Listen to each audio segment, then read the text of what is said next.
Page by page, become a sage. Yes, here. So you can see that if you read, so there is almost 900 pages in the Gita as it is. So if you read 10 pages a day, you will finish Bhagavad Gita as it is in 3 months. Our Jayadvaita Maharaj, Prahladananda Maharaj, he's in Ljubljana, 400 kilometers from here now. So he reads, he has a rule, he reads 10 verses of the Gita every day. So he has read Bhagavad Gita already 170 times. What is it? Prahladananda Swami. And he knows several books by heart, like... you know Bhagavad Gita by heart? Yes, Bhagavad Gita, Krishna book, he knows by heart. He can just recite the whole Krishna book from memory. I also heard there is one, is Gopal Krishna Maharaj disciple. He reads Srimad Bhagavatam 108 times. Really? So Bhagavatam, you can see, if you read 40 pages a day, you can finish in 1 year with the purports. And now we have also audio with the purports. Yeah. So last year, finally, Shikshashtaka Prabhu recorded. If somebody wants, I can give you. It's 20 gigabytes. Or I can send you the whole Bhagavatam with the purports. Not just text, but with the purports. So, yes. It's, Vedabase has more. It has also letters and...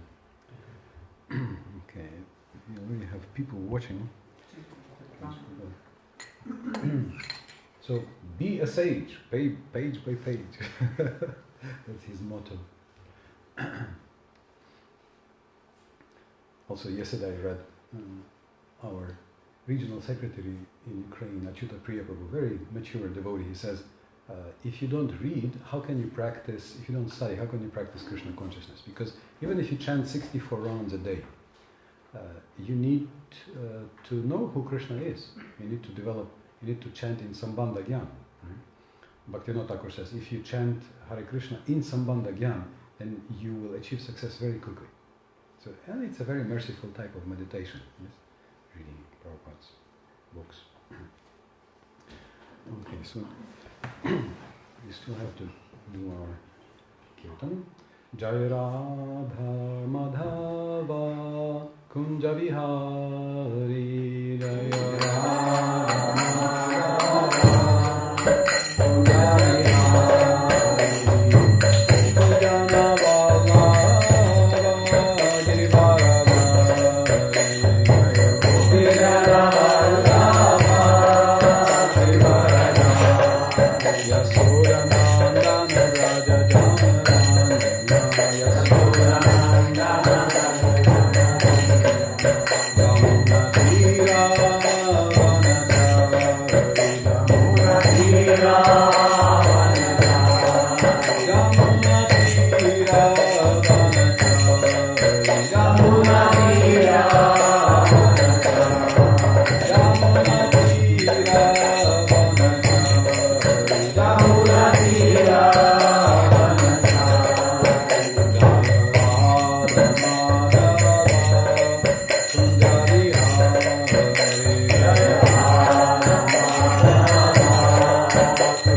Vasudevaya. Om Namo Bhagavate Vasudevaya. Om Namo Bhagavate Vasudevaya. Om Namo Bhagavate Vasudevaya.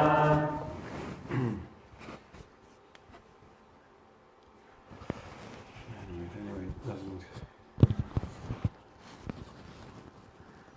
cannot read the screen.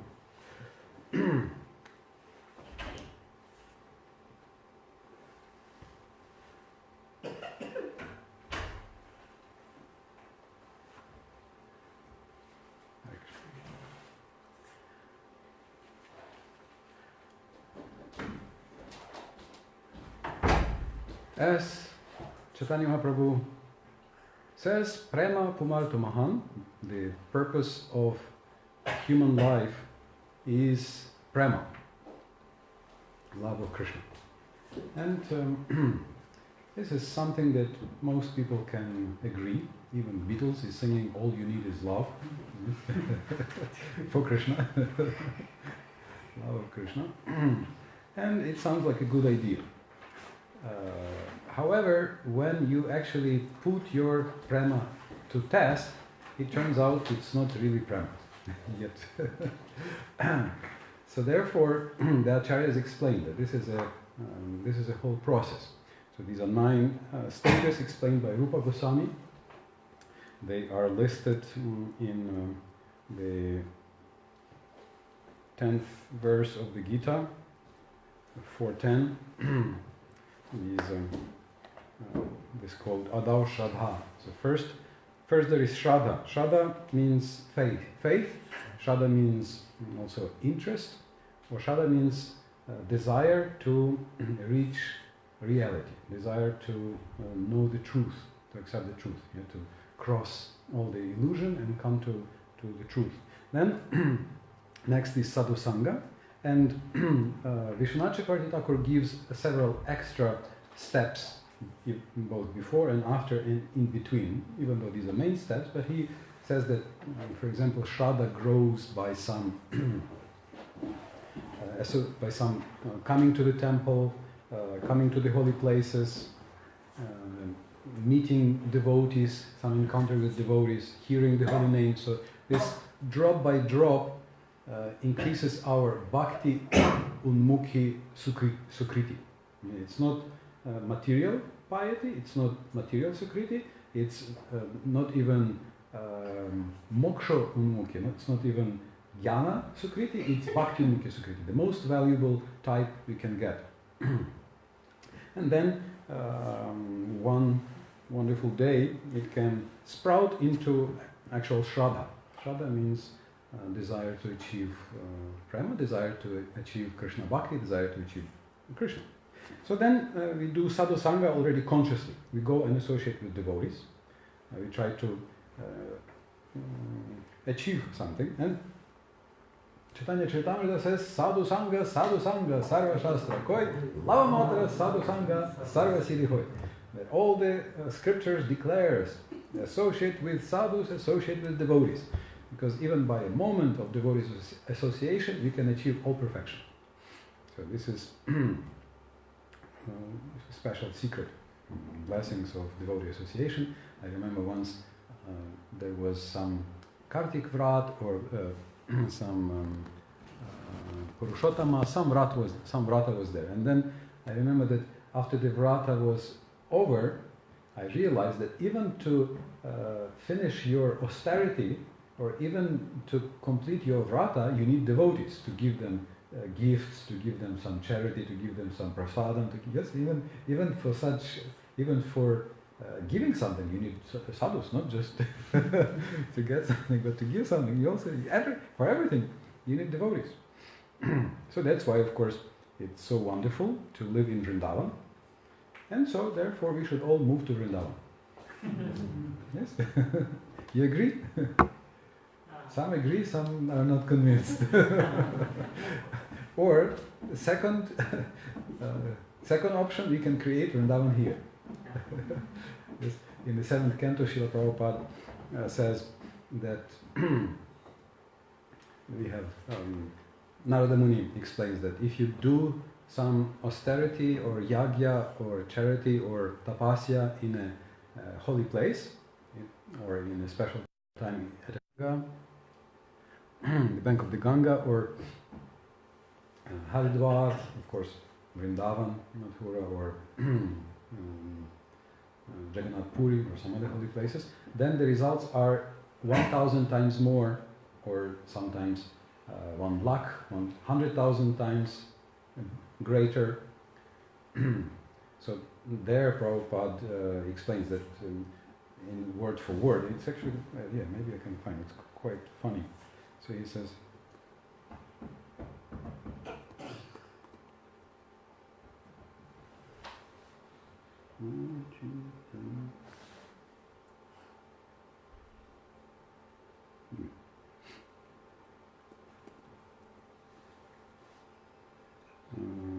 it's in the 7th canto, chapter 14.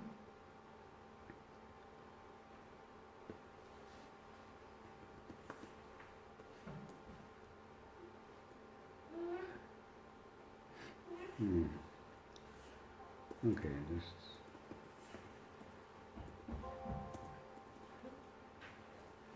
yeah. So Archa Ashita. Okay. So Narada Muni says, go to places where the deity of Radha Krishna is worshipped, and Prabhupada says, such as big American cities like New York, Los Angeles, and San Francisco, and European cities like London and Paris, or wherever there are centers of Krishna consciousness. So by Srila Prabhupada's mercy, we have Archa, and we can worship the deities and take shelter and advance, and we can create spiritual place everywhere around the world. So now mercy is spreading all over the world. So this is Bhagavatam 7:14-30.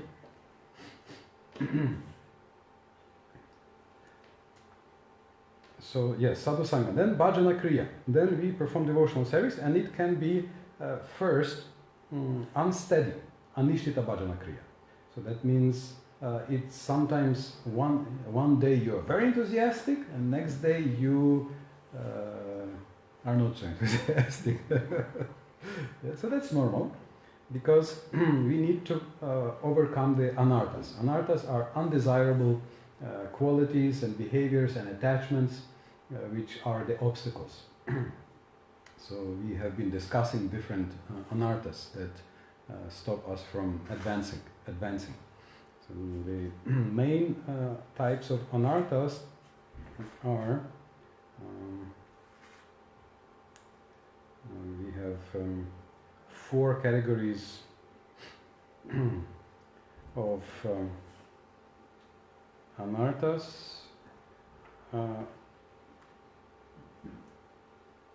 which are 2 categories of anarthas connected with our karma. Anarthas from piety and anarthas from sin. They are tattva vibhrama, not knowing what is tattva, and asat trishna, attachment to asat, attachment to temporary material things. So they are of 4 kinds. Tattva vibhrama, not knowing what is svatatve, paratatve cha, not knowing what is our identity, not knowing what is the Supreme.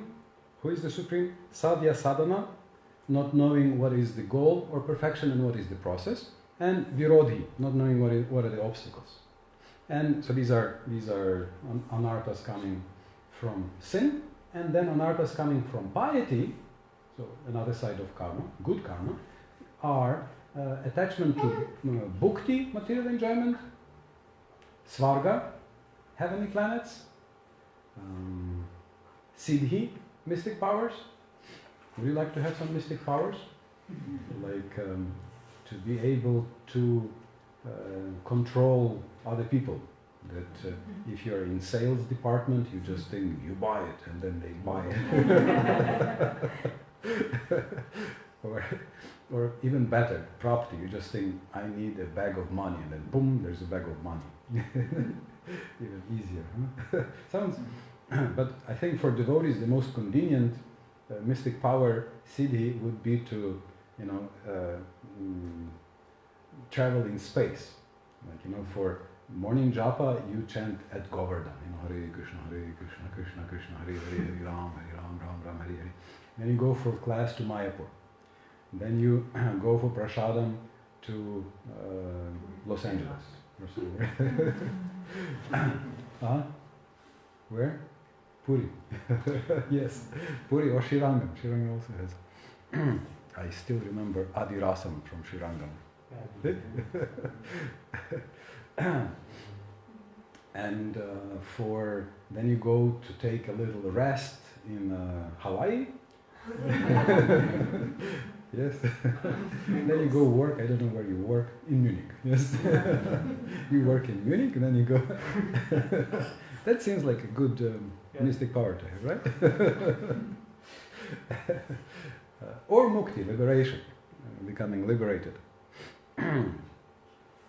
So these are four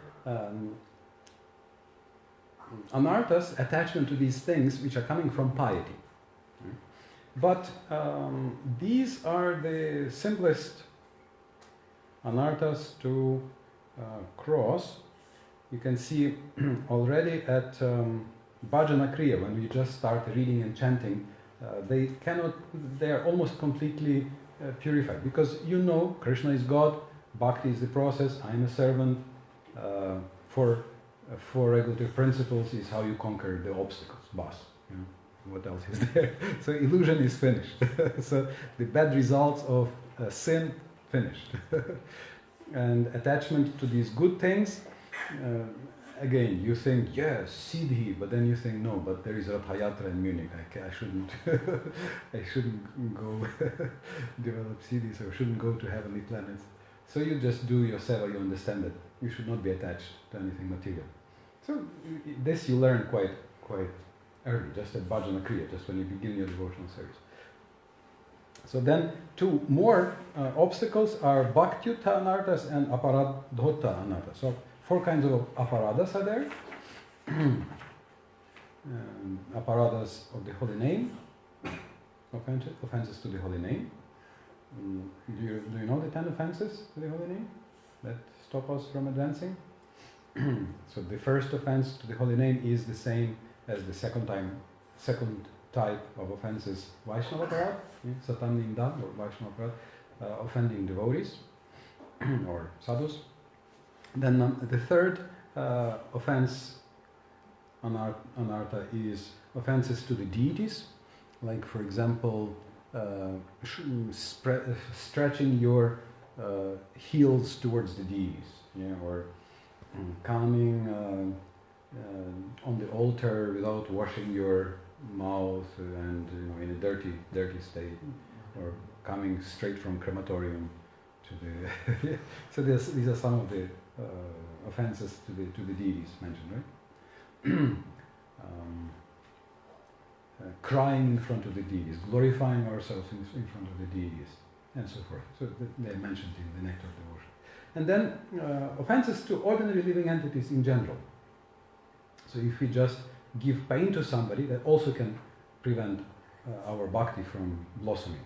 So devotee is supposed to be kind, merciful. That's one of the pillars of religion, mercy. And Bhaktyuta anarthas. Do you remember which anarthas are coming from execution of bhakti? Vignesh, Prabhu? Yes. So Vignesh should know how to remove vignas, the anarthas, the obstacles.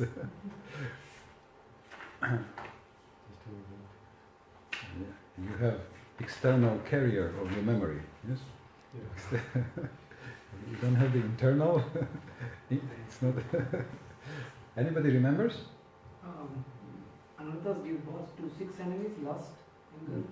That's a separate. So fault finding, envy. Yeah, fault finding, envy. Desire for fame. Desire for fame. Yes. Attachment to objects not connected. Yeah.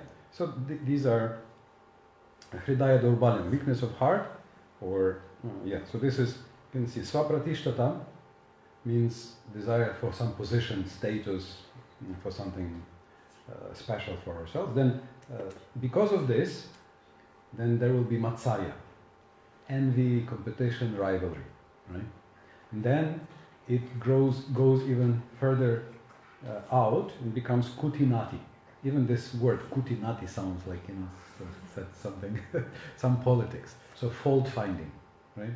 And then out of this, because of this, then tucha asakti. We become attached to insignificant things, like material insignificant things. Tucha, it's the Sanskrit word which is based on the sound of spitting. Pucha. Asakti. It's something insignificant, but we become attached to it. So these are bhaktyuta or anarthas or hridaya vibharam, or weeds which grow together with our bhakti. These have to be removed. But they also can be conquered rather early. You can see that at bhajana kriya they are already somewhat conquered. And at nishtha you can already remove these anarthas, remove these obstacles. Any questions here? Comments? Discussion? So what about the stage of anartha nivritti? Yes, what about it? So that's where you work. This is the stage where you find, aha, here I want glory. Aha, got you. And then you say, Krishna, of course, I want glory for your service. It's not for me, it's for you. Yes, but because it's for you, I accept. You can give me or not give me, I agree. So even if you give me nothing, I accept. Because my main desire is to serve you, to act for your satisfaction. So I will do everything required, but I do not demand or seek either glory or position or some of these things. You are running away. We need to close the altar. Actually, in the second chapter, there is one verse, Palpita. The great souls, they tolerate the urges of the mind, and they don't act on what urges they get. Mm-hmm.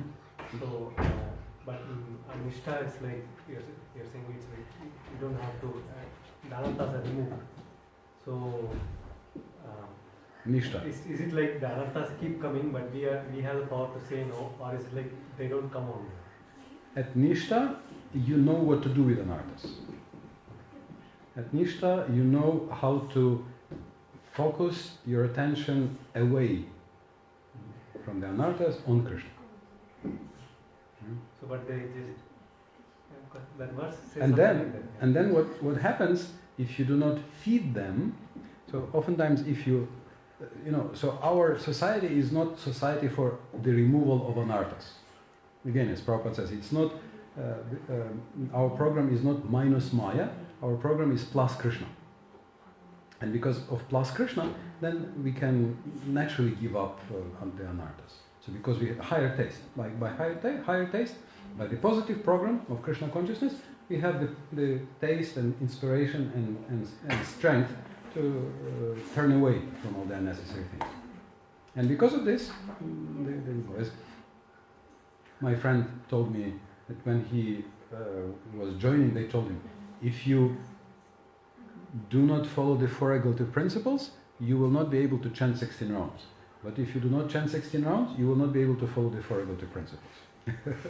So these two, the positive program gives you taste, and that gives you taste to give up the negative things. And when you give up the negative things, it helps you to grow in your advancement and deepen your taste. It removes the obstacles. So this Jai Shri Shri Gaura Nitai Ki Jai.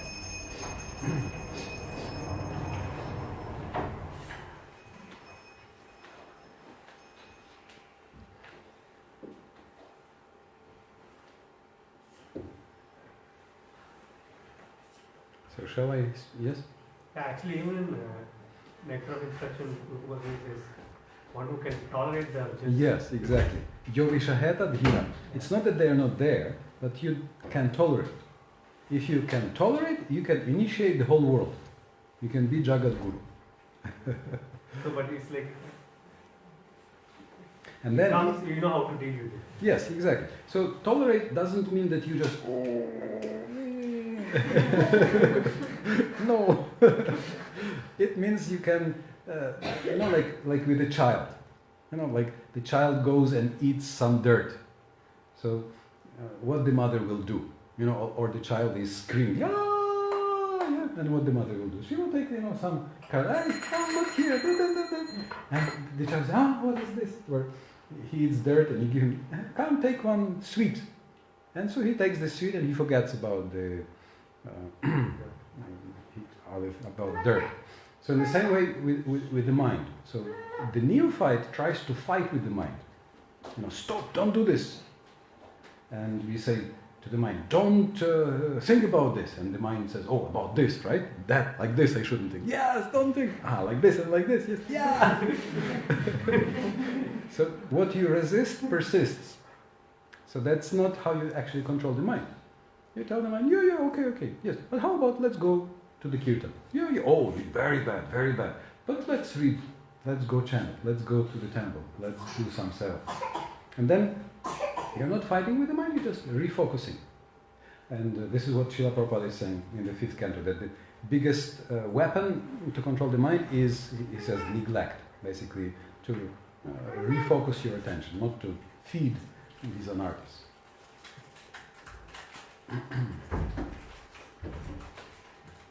What does Prabhupada say? That if there is some annoying guest, then if you don't feed him and don't talk to him, he will go away. So these anarthas are like this. So we feed them, even when we fight with them, we feed them with our attention. Right? But if you just, okay, and then they pay no attention. And they become weaker, and then they go away. So this is the initial part of our development.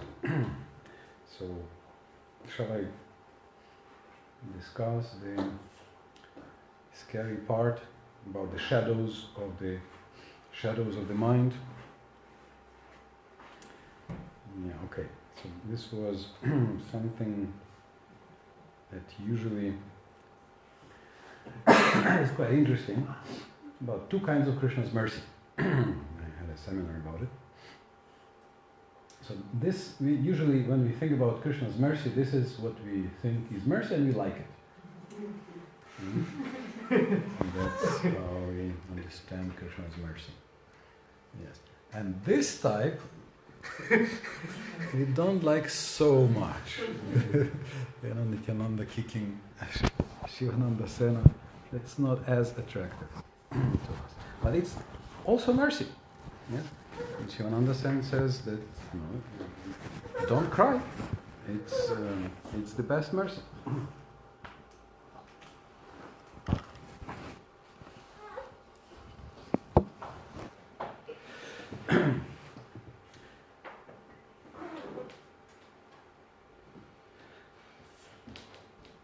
Now,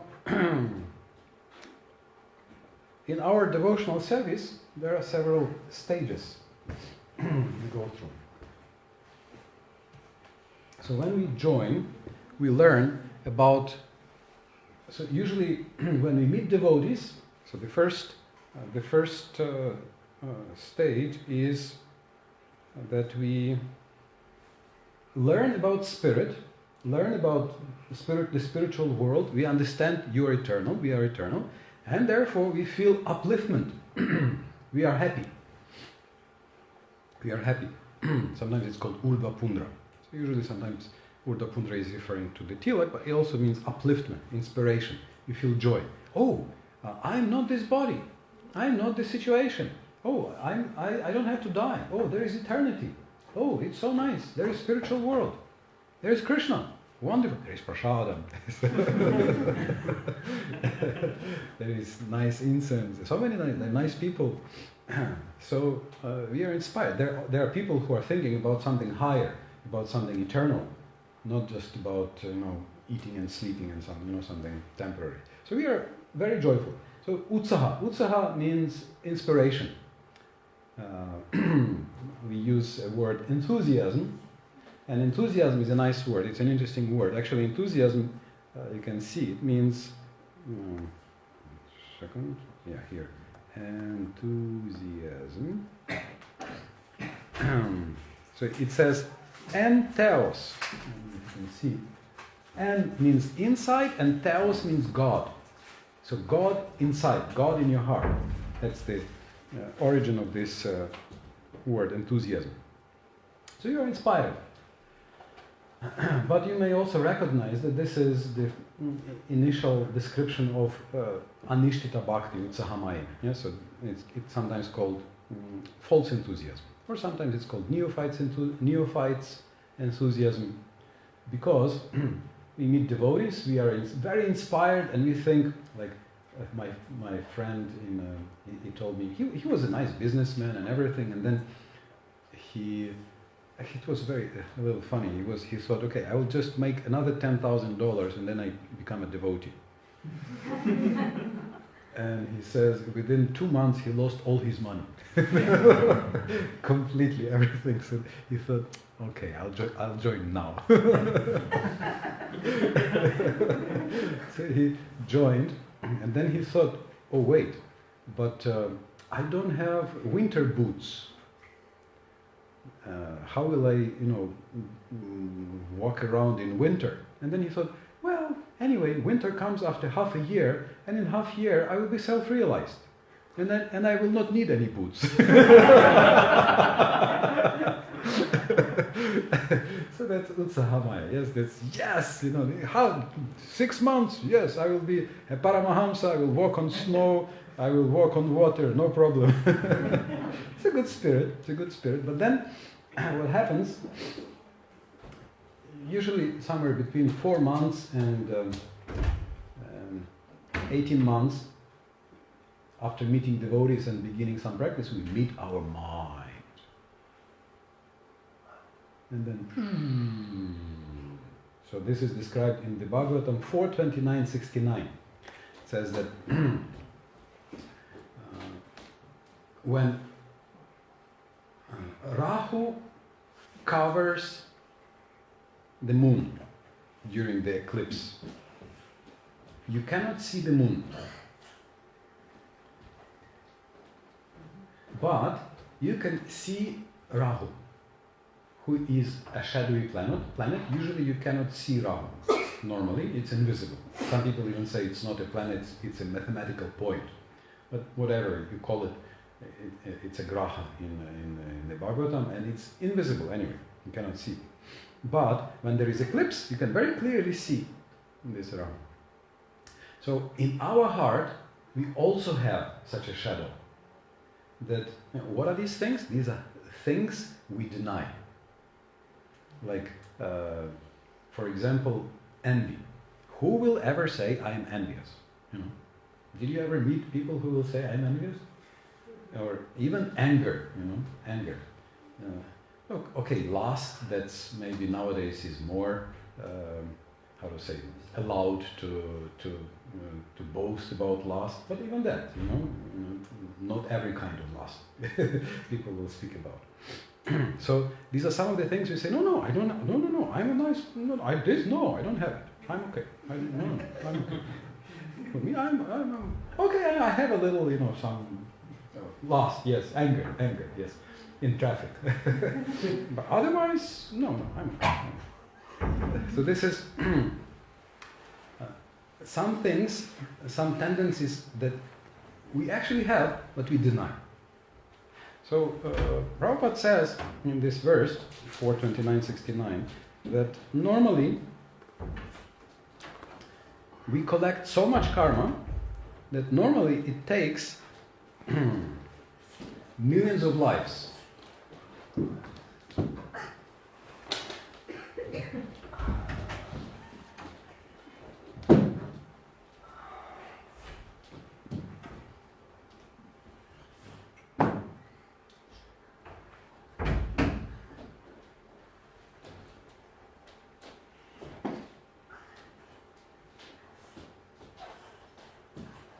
when a person is fully absorbed in Krishna consciousness, his stockpile, Prabhupada is using such a nice word, stockpile.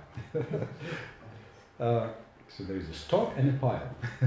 Actually, it's a mountain of material desires is minimized. Indeed, the desires no longer fructify in the form of gross bodies. Instead, the stockpile of desires becomes visible on the mental platform by the grace of the Supreme Personality of Godhead. So like the Rahu planet becomes visible during the moon eclipse. So Prabhupada says, the point is that a living entity has immense and unlimited desires for material enjoyment. And he has to transmigrate from one gross body to another until these desires are exhausted. And they usually grow. They are not exhausted, they grow. So it's enough, for what we have collected, the desires, vasanas, samskaras in our subtle body are enough for millions of lives. Enough for any damn thing that can happen, actually. Right? There's enough back there in that black mountain of these desires. And the thing is that we are not even aware, oftentimes, about everything we did. Million, like they say, Dhritarashtra or Bhishma Dev. There are some stories like Bhishma Dev says, I remember 100 lives before. I can't remember any bad thing I did to deserve being pierced with the arrows like this. So Krishna says, yes, but do you remember 101st life before? And in that life, you took small birds and you pierced them with needles. So now, Bhishma. No, that was Dhritarashtra. Dhritarashtra was The one who killed. he killed blind yes. for that reason, because he was pierced. No, there are two similar things. So that was Bhishma, who was lying on the bed of arrows, who was very pious. Obviously, he was he's a great devotee. But Dhritarashtra also there's another reason. Dhritarashtra had to wait 100 lives because he killed 100 birds. He killed 100 little birds. So therefore, he had to lose 100 sons. But before he could lose 100 sons, he had to collect good karma to have 100 wonderful sons. Yeah, so that's why also he took a long time to collect this good karma. And then, so sometimes you don't even such great personalities who remember many past lives, they may not remember the particular reason for what's happening now. So Prabhupada is saying that a Krishna conscious person can see all his dormant desires at one time and finish all his future transmigrations. This facility is especially given to the devotee to make his path clear for returning home back to Godhead. So in other words, it gives you a chance to see all of these things at one time and then finish everything in one step. So when you read this in the book, it sounds very nice. Yeah, one step. You see everything. Seeing sounds innocent, doesn't sound painful. You just see. Okay, I can see. See doesn't look like something terrible. However, when you see this in your heart, and especially if you started a spiritual process, and especially why did you start a spiritual process? Because you were a nice person, right? And then you come to the spiritual process and you start practicing, and then all of a sudden, anger comes, or envy comes out, or lust comes out, or something, and then you are shocked. You think, I was not like this. I was better. I was nice. I was a nice boy. I was a vegetarian. I was a nice girl, right? And then, where is this? What is this? Where is this? And so we are shocked, and actually, it can be very painful. It can be as painful as hell or more. When we face these, when we see all the dark zoo inside, these are like snakes and scorpions, and sometimes maybe you have this experience. Children obviously must have this experience. Sometimes you see some stone in the garden and you turn it over, and under the stone are some insects crawling and something, some worms and something hiding there, right? From outside it looks like such a nice stone. When you turn around and inside, under this stone, so many dirty things are there. So same thing also here. And so, before Krishna consciousness, Hare Krishna, it's called a shadow. It's a term. It's a psychological term, a shadow. And it's very difficult to actually even understand what is inside. So this is one of the reasons why, for example, we feel awkward to speak in public. Because we feel there are some bad qualities in me, and I'm afraid that somebody can notice something in me. That, and therefore, famous study puts public speaking as fear number one, above the fear of death and fear of burning. some time ago. So this is because of this hidden shadow. And by normal means, even if you go to a psychotherapist and pay 200,000 euros for 30 years, it's very difficult to uncover, accept and see all these things, and then to somehow integrate them, make them healthy, to become a whole person and healthy person, just by some material method. Or you can say half material. You could call it maybe something like Jnana Yoga. It's all like, there could be some psychotherapists who are more close to, they speak even about self-realization, although many of them may not know about spiritual life, but some of them they speak about spiritual self-realization. But for a devotee, it happens within the first few months. So why? Because you come and maybe you have this experience that you were expert in something, and then you start doing this for Krishna, and you cannot do it. You had some skill, and you try to do this for Krishna, and it doesn't work. Yeah? So, because before you acted, before Krishna consciousness, we act on the basis of our false ego, ahankara. So basically, I act to feed my ego, to feed my pride. Therefore, the mind cooperates. The mind cooperates with me. But here, you are coming to serve Krishna. You have to throw away the false ego. Krishna Sharanam. You have to do this not for me, not for enjoying, not for controlling, not for my glory, but to please Krishna.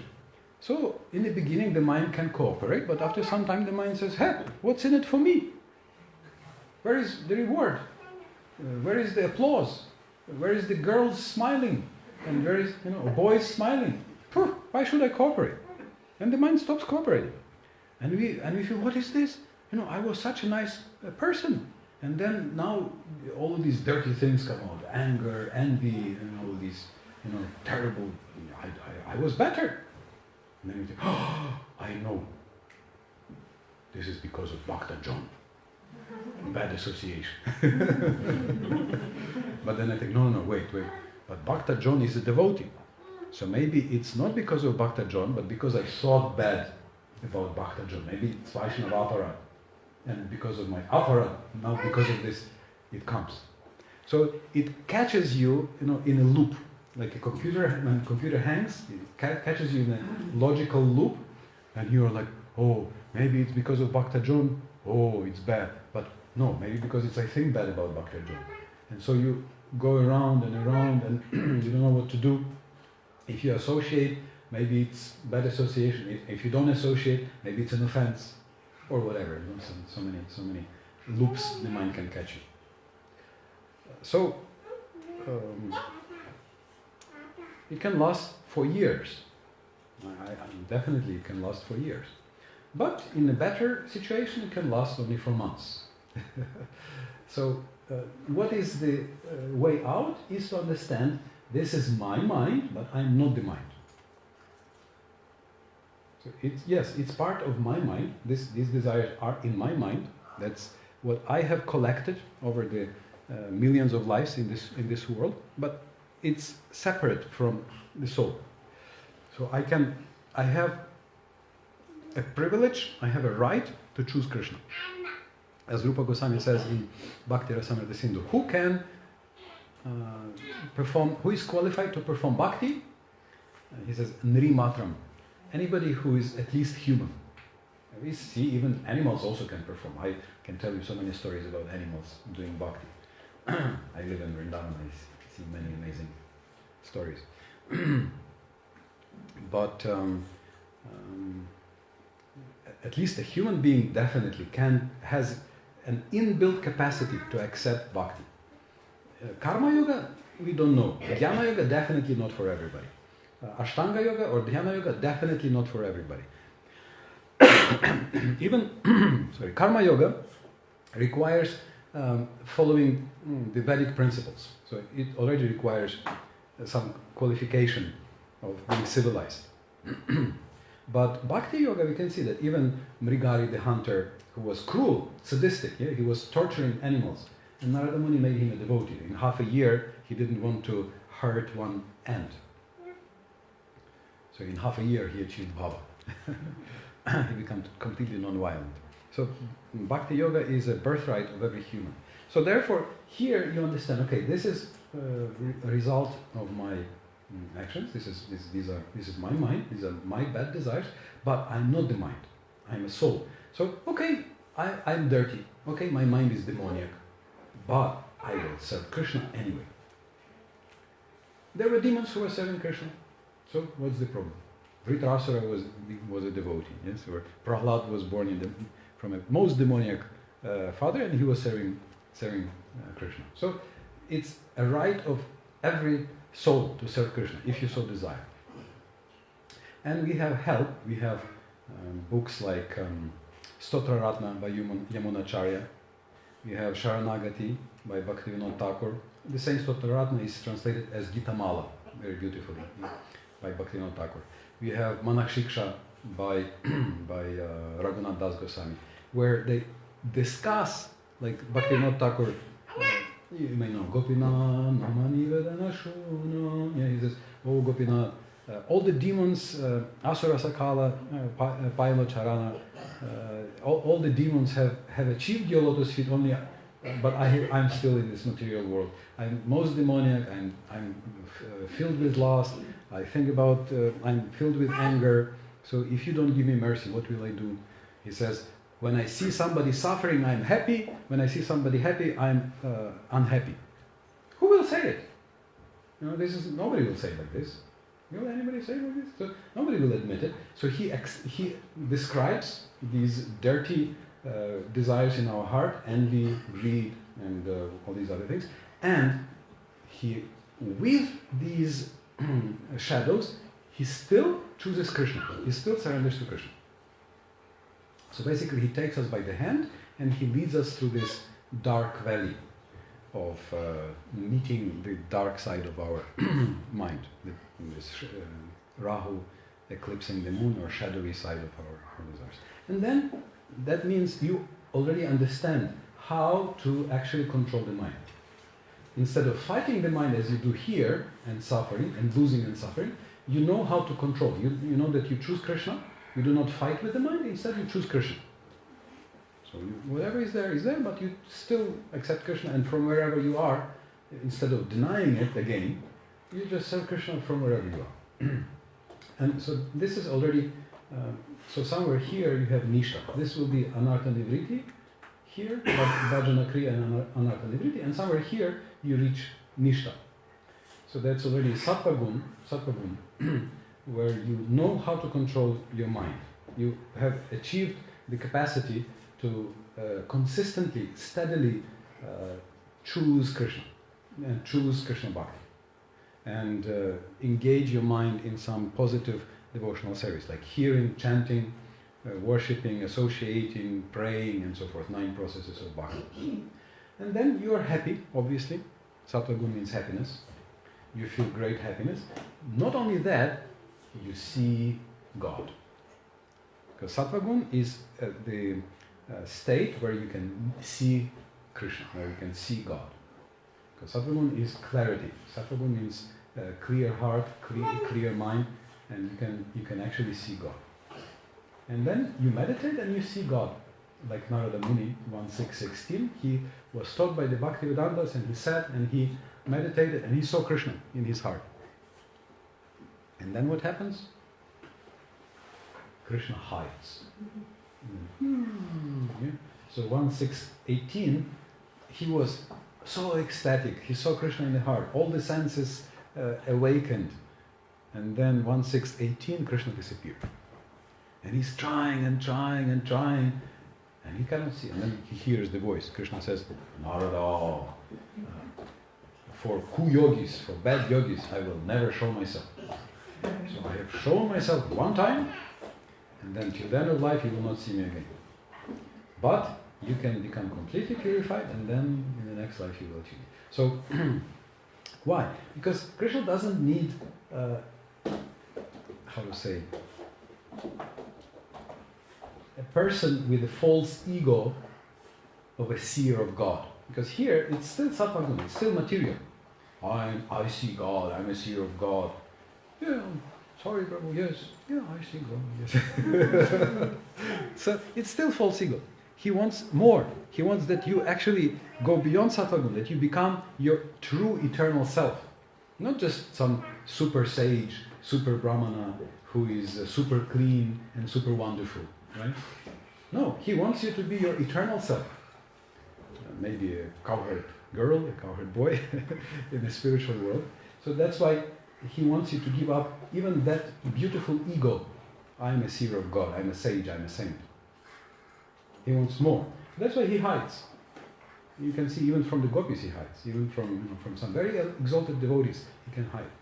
And then Krishna says to the gopis, then such a devotee is like a poor person who became a millionaire and then he lost all his money. He cannot think about anything else. Yes?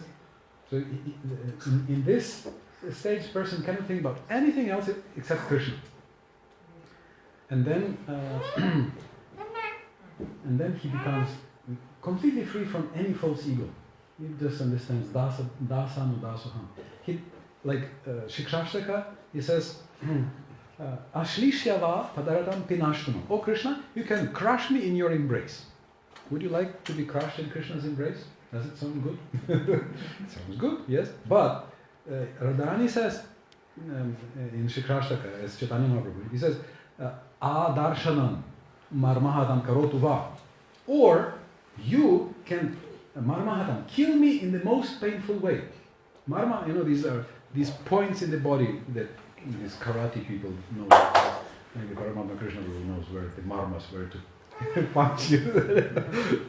You can kill with one punch. And she says, you can kill me in this marmahatam by adarshana. Yathatatthava yadadhatu lampato mat prananatas tu saeva napara. Whatever you decide, I accept, and I have no other lord of my life. I agree. Even adarshana, never show me, I agree. If that's what you want, I'm happy.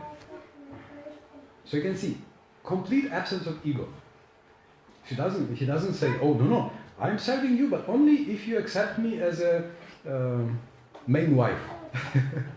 Or, I don't know, only if you make me a temple president. Or I will serve only if I'm a lecturer. Or only if you don't ask me to give lectures. Cooking, okay.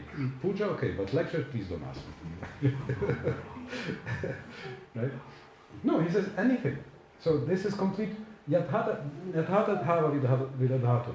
Whatever you desire, I accept. So dasa no dasa. He doesn't think I am a seer of God. He thinks I'm just a servant of a servant. And this is the stage where you are completely free from ahankara, false ego. And this is where you uncover what is your true eternal self, what is your actual eternal swarupa, who you actually eternally are in association with Krishna, and then you achieve Shuddha Sattva and you go to unlimited Ananda in Krishna's association. So that's the perfection.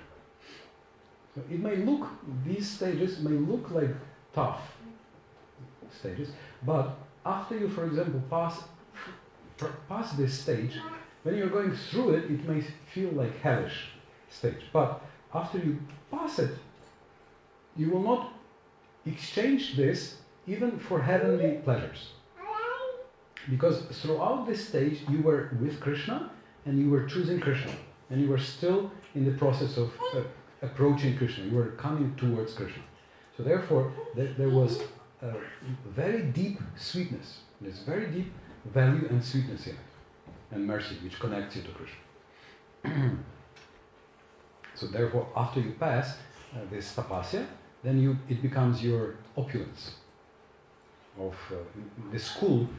It may be not very easy school, but this is the school which teaches you how to control the mind, how to not to be a slave of the mind, and how to choose Krishna no matter what.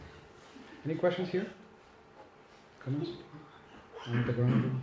The first sattva, that is Mishra sattva, right? Yeah, this is material sattva, which is always mixed with some slight. How can it be possible to see God in Mishra sattva? But is there any example that? Narada Muni. So it is described that when he was the son of a maidservant, so his contamination was attachment to the forest. Attachment to? Forest. He was not attracted to the cities. It describes factories and mines, and Prabhupada says every yuga you have the same story. He preferred the forest, which is sattvic, nature, and of course in Germany you have, I don't know, bigger part of Germany are attached to, even Munich, it's amazing.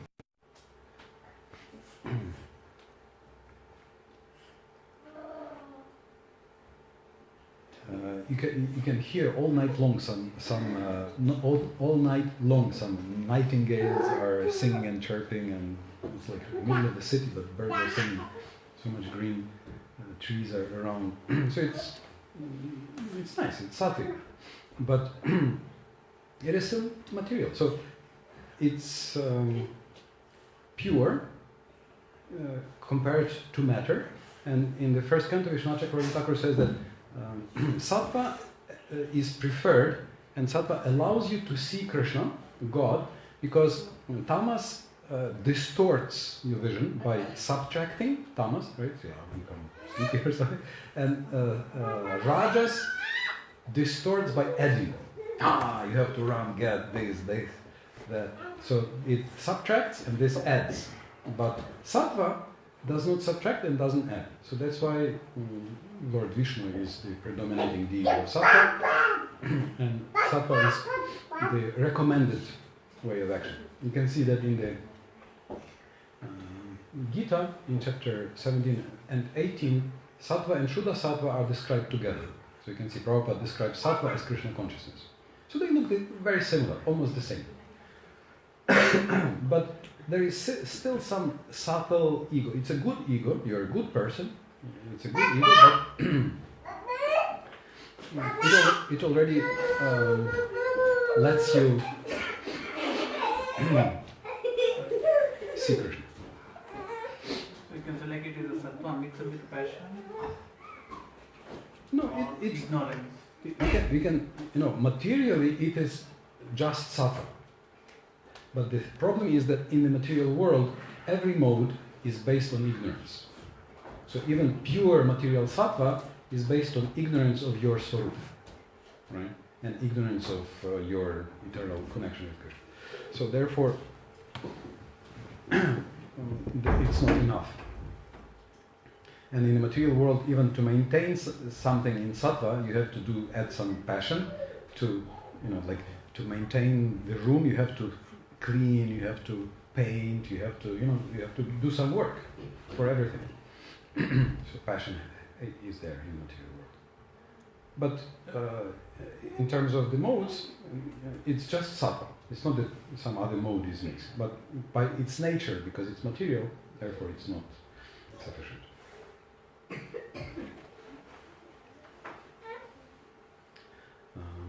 Like Patanjali Sutra, Yoga Sutra says that there are 5 states of consciousness.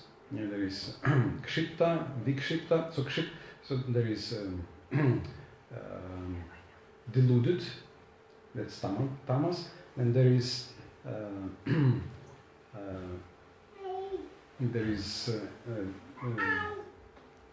agitated, so that's passion, and it may be slightly focused in passion, but still it's agitated.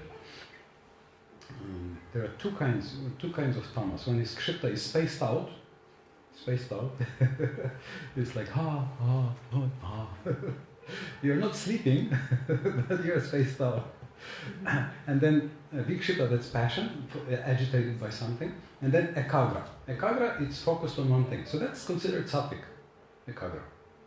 And then there is complete, then there is samadhi. So that's chitta vritti nirodha, then when everything is pacified. So that's already above the most. But he says even ekagra or sattva gun slackens karma, and these sattvic samskaras are accumulating, and they gradually purify your mind.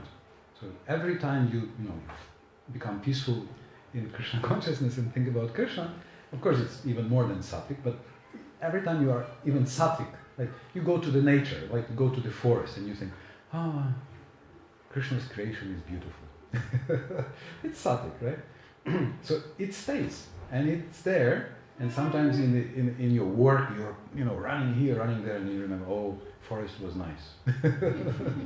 Right? And it accumulates. It can purify the other parts of your consciousness gradually. And it slackens karma, Patanjali says in the Yoga Sutra. So it already helps you to get a glimpse of Krishna. Maybe not completely, but just slight glimpse. One glance at Krishna from far away. Yes. So you're saying sattvic guna is like a feeling? You Sattvic. Get some every now and then. Yeah, this is there, but it's more than that. It's the state of the mind, your motives. So there are many sides to sattva. So main definition of sattva is clarity. Peace and clarity, Prabhupada says goodness, so that means you are well-wishing to others. So there are many sides of this. And the beauty of these, the signs of the three modes is that if you put in sattva one area of your life, for example, food, right, it will go to the other areas, or residence or something. You put one area of food, Bhagavatam speaks about 10 factors, association and your books you read and everything. Then it puts in that mode also pulls up the other areas too. And what will be Shuddha Sattva looking like?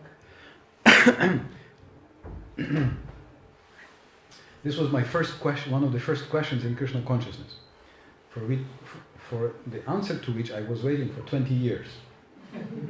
So shall we make you wait for 20 seconds? 20 seconds. So externally, they actually are the same. Okay. Except that Vishuddha Sattva is something that's connected to Krishna. That's one thing that's big difference. In the 11th canto, Krishna says, for example, that Nishkama Karma Yoga is Sattvic and Bhakti Yoga is Nirguna. So here he gives 4 categories. He gives Tamas, Rajas, Sattva and Nirguna or Shuddha Sattva. So he puts Nirguna, so whatever is connected to Bhakti, he gives it as Nirguna or Shuddha Sattva. So this is, one way to explain it. But if you do not touch this only, you understand this? What do you mean? Bhakti. That Vishuddha Sattva means Bhakti. If you are a good person and you serve Krishna, that's Vishuddha Sattva. after the stage of Bhava. But would not that person in Sattva also do that? He will do more Karma Mishra Bhakti, for example. And that's what my question was. How would it differentiate? So you said there are 9 processes of Bhakti. Processes or stages? Stages. Both will do that. Are they processes or are they stages? 9 processes are hearing, chanting.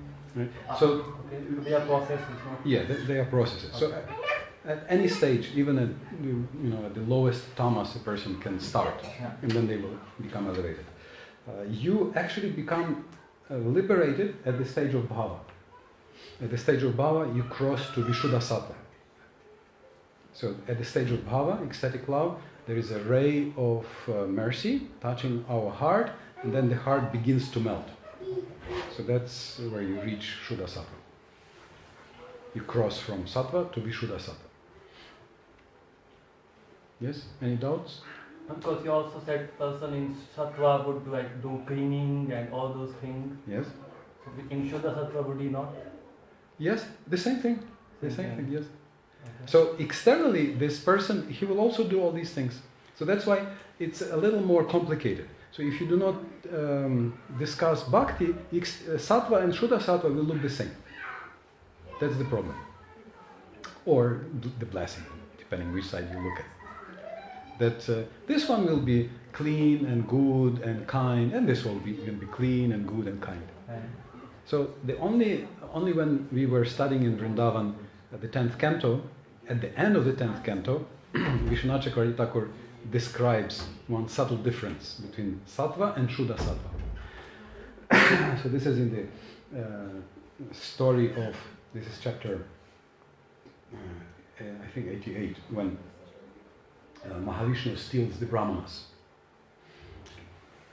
Steal the Brahmanas' sons, and then Arjuna and Krishna, after that, when Bhrigu is sent by the sages to test Brahma, Shiva and Vishnu, yes, who is the Supreme. And he insults Brahma mentally, Shiva verbally, and Vishnu physically. He kicks him in the chest. Yes, and Vishnu says, "Oh Brahmana, I am very sorry. Excuse me, I didn't stand up when you came. I'm very lazy. I'm always lying down. Shirangam, Garbhodakashaya, Kshirudakashaya, always ashaya. Always lying down. I'm very, very, very late. Excuse me. And did you hurt your food? I'm sorry. Did you hurt your food? My chest is hard, but thank you for kicking, because now my chest is decorated by your footprints. So now I will get special blessings of Lakshmi by your kick." So Vishwanath Chakravarti Thakur says that sattva would be to forgive, not to become angry. That's sattva. But to comfort the offender is possible only for somebody in Vishuddha Sattva. So this, not only he did not become angry, not only he just tolerated, but he was completely, zero ego. He was concerned about Bhrigu. He said, "Are you okay? Did you hurt your foot? I'm sorry. Excuse me that I didn't get up." So he says, this is Vishwanath Chakravarti Thakur. He says this is one subtle difference in the behavior between sattva and Shuddha Sattva. So here I gave you the result of my 20 years of waiting and study. Subtle difference between sattva and Shuddha Sattva. Have you come across anyone who is in Shuddha Sattva? Yes. Yes. Who was that?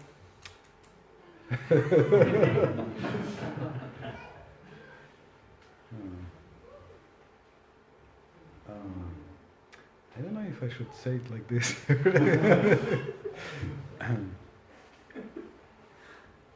Anyway, I think I was speaking about this against this year. Actually, I was thinking about one. Actually, for several years, I was wondering about one phenomenon. I'm often traveling with Niranjana Swami, and he's very special in the sense that hardly anybody criticizes him. Even people who are very, very anti-ISKCON, anti-GBC, anti-ISKCON, anti-everything, they don't touch him for some reason. I was always thinking, how is this? Why?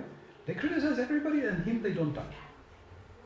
And then this year, I was in some lecture he was giving, and he quoted one verse from the Bhagavatam.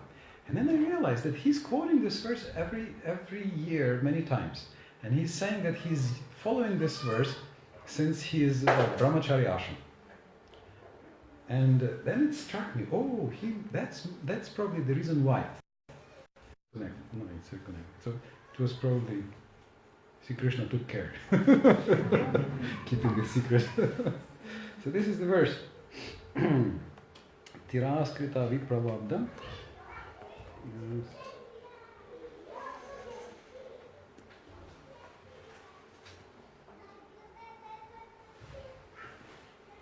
Sorry.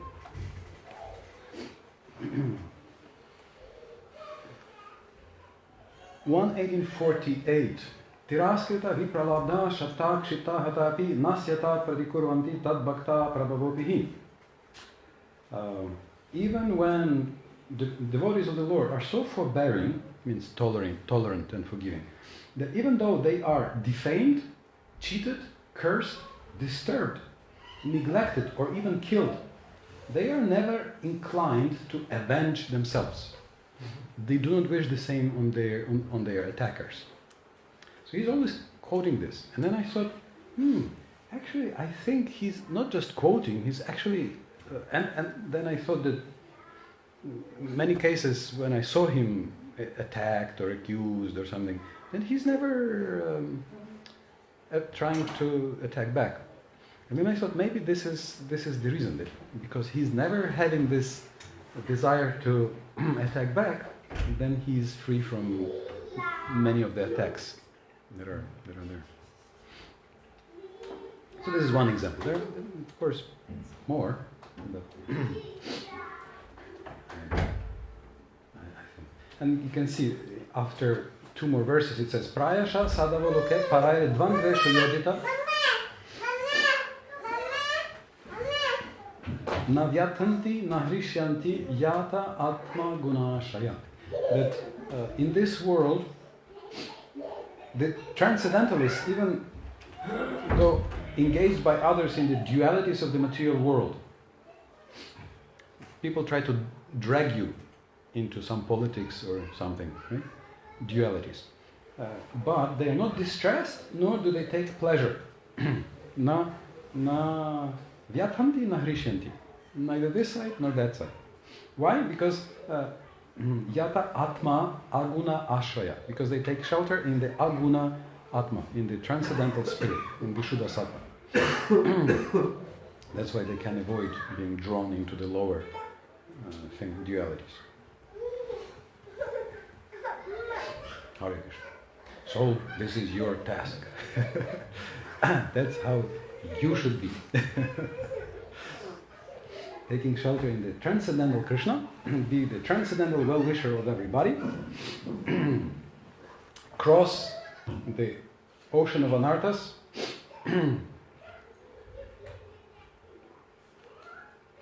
and achieve Vishuddha Sattva. Hare Krishna, Krishna, Krishna, Hare Hare, Hare Rama, Rama, Hare Hare. All right. Any more questions or comments, discussion here? Yes, bro. Prabhu, you were mentioning before, so Mishra Sattva, before Mishra Sattva, there's a slope that comes wherein you start accepting the anarthas that you have, and in spite of those anarthas that you have with yourself, you start worshipping the Lord. Yes. So does it mean that you know your limitations? Okay, maybe these are things that I cannot deal with, and then start worshipping, or you start worshipping before, and that's what brings out the hidden anarthas. Because the person who doesn't worship, or the person who doesn't do yoga seriously, he doesn't even know the dark side. That's, this millions of lives collected in this dark mountain of samskaras. He doesn't even know about it. He denies it. He thinks, I'm good. I'm a good man. I'm kind. If you say I'm not kind, I will punch you. Say I'm the kindest person in the world. And if I find somebody who is kinder than me, I'll just kill him, and again I'll be the kindest person in the world. Yeah. So only the person who actually tries to surrender to Krishna, remove the ego, then he starts seeing these dark sides. And then the there, it's in the mind, but I serve Krishna anyway. So you do not identify, you do not follow, you do not either indulge, but also you do not fight. And this is comparable to working on Yes, yes. Meaning, so because there are two things. Not indulging, right? Means you're not trying to indulge, you're not trying to satisfy your anger, satisfy your greed, lust, envy, and so forth. But also you're not fighting, which is more difficult. Instead, you're just telling the mind, okay, yeah, oh, very bad, but let's go to the kirtan. But let's go read the book. Oh, yes, but look here, there's a devotee there, let's do some seva with this. And then you stop feeding and you stop fighting, and then these things, they become less and less prominent, and then they go away. So even before you were mentioning about bringing the sattva guna into your normal life from things like maybe eat food which is only 3 hours. That you do. So you take bath in the morning, have a clear idea what you are doing, and then everything in sattva guna. Life of bhakti, that's all in sattvic. So that's helpful, obviously. But then to purify also the mind, it may take some time.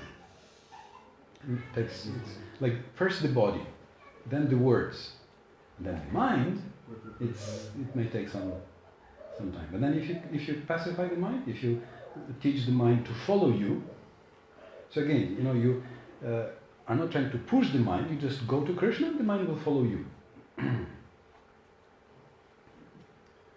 And then you are in the luck. Then you are happy. Then that's sattva guna. Then the mind is also sattva. And then the next is if you immediately surrender to Krishna, you're very humble. You're not trying to enjoy the happiness of sattva. Then it can be softer. But at any rate, then you uncover your eternal relationship with Krishna. As Bhaktisiddhanta Saraswati Thakur was saying, that if you have been chanting, 1 lakh, 64 rounds, 1 lakh holy names every day for 20 years, then maybe it's time for you to think, who are you in your eternal relationship with Krishna?